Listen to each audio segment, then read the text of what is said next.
বলে যে সে নাকি আগামী রূপগঞ্জের এমপি হতে যাচ্ছে।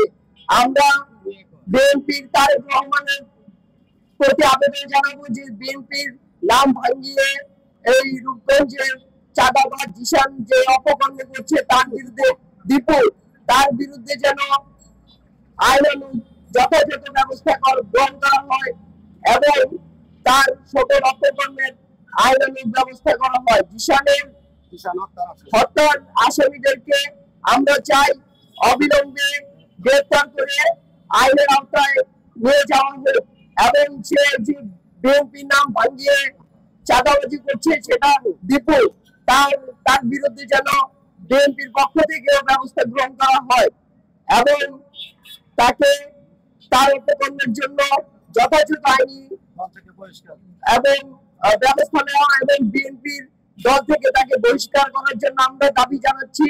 আমরা চাই সাংবাদিক ভাইদের মাধ্যমে এই বিষয়টা যেন সারা বাংলাদেশের মানুষ জানতে পারে। রূপগঞ্জবাসীর পক্ষ থেকে আমাদের এটাই দাবি।